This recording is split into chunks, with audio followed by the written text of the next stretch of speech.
سلامونه او نیکی هیلې ګرانو کتونکو په خیر راغلی پښتو کوکینګ ته. نن به منګه تاسو ته د چرګ د کړهي چل درښکاره کوو. نو کو تاسو دا ویډیو تر اخره پورې وګورئ نو د ډیر یو مزیدار او خوندور کړهي چل به زده کړئ. د ټولو نه مخکې به یو لوښي کې نیمه پیاله تیل یعنی غوړي ور واچوئ او تاوده به یې کړئ یعنی سره به یې کړئ. کله چې غوړي تاوده شول نو بیا به ورته یو دانه غونډ چرګ دغسې پریک شوی یعنی 1 کیلو چرګ دغسې پریک شوی دا به ورته ور واچوئ او د یو 2 منټو دپاره به یې پکې پرېږدئ او لږ تاو راتاو به یې کړئ.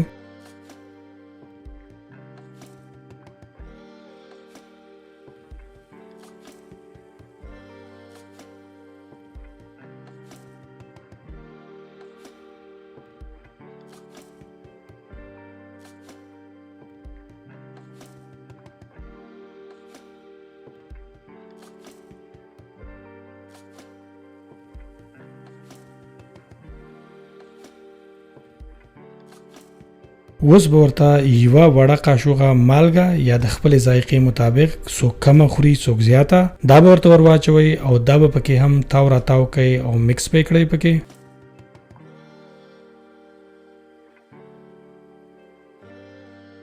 نو کلم چې پکې دا تاو راتاو کړه او مکس کړله مالګه نو بیا به یې تر هغه وخته پورې پرېږدئ ځکه چې دا چرګ اوس خپلې اوبه را پرېږدي نو پرې به یږدئ چې د چرګ د اوبه پکې وچې شي.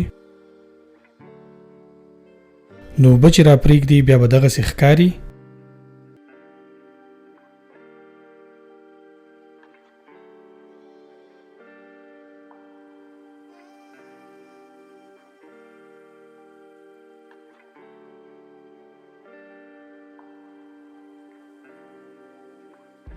نو دغه د اوبه یې اوس وچې کړي دي او غوړي را ښکاره شول. نو اوس به ورته یوه وړه قاشوغه ټکېدلی ادرک ور واچو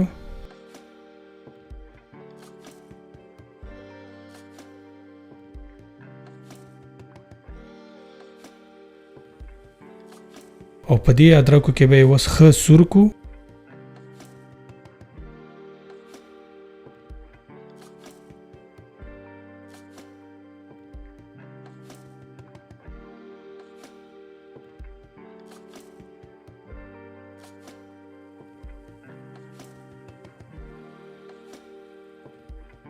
نو دا د چرګ اوس په دغه ادرکو او تیلو کې او مالګه کې ښه سور شوی دی. موږ ورته 4 دانې ټماټر یعنی رومیان دغسې هر یو ټماټر یعنی رومي په 4 برخو کې موږ تقسیم کړی دی دا هم ورته ور واچول.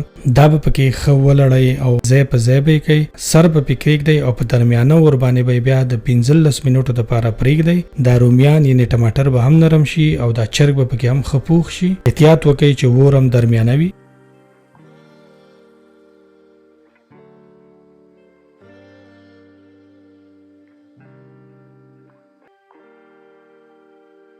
نو کله چې 15 منټه تیر شول نو بیا به دا چرګ بیا دغسې ښکاري یعنی د رومیانو یعنی د ټماټرو نه تاسو اوس دا پوستکي ډیر په اسانۍ سره لرې کولی شئ.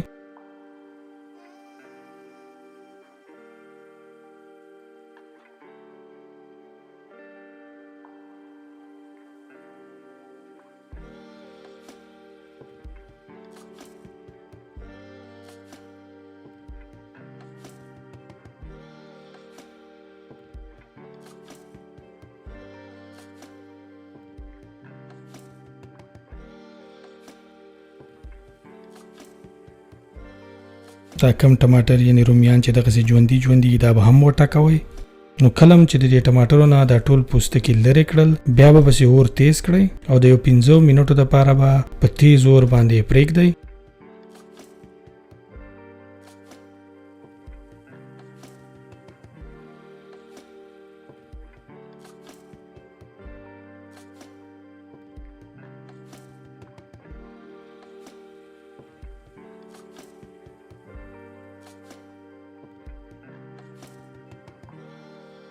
نو دغه د تقریبا لږې اوبه یې اوس وچې کړي دي.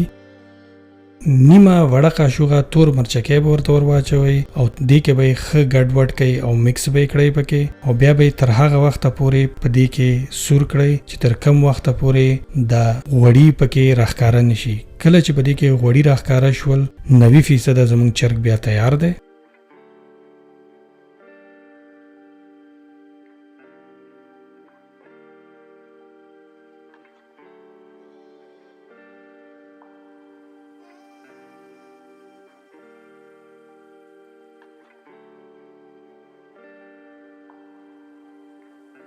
نو دغه د ټماټر یعنی د رومیانو اوبه وسوچې شوي دي، نو غوړي پکې راښکاره شول.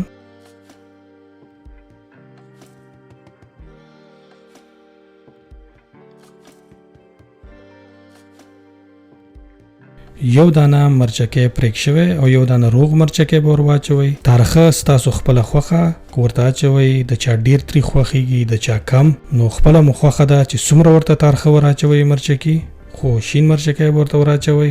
دا به پکې هم د 1 منټ دپاره پوخ کړئ.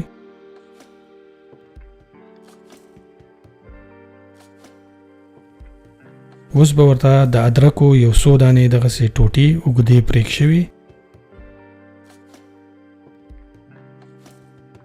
او لږه غونده کې شنه دڼیا ور واچوئ او دا به هم د 1 منټ دپاره پکې پخه کړئ. تاو راتاو به یې کړئ.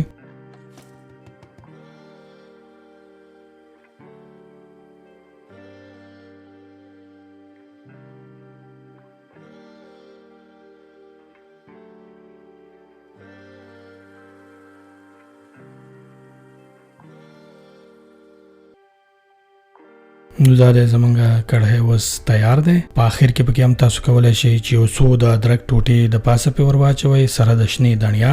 دا شو زمونږ د چرګ کړهی، ډېر مزهدار او خوندور جوړیږي. پښتو کوکینګ سبسکرایبول درنه هیر نشي. د دې سره ستاسو نه اجازت غواړو. د الله په امان.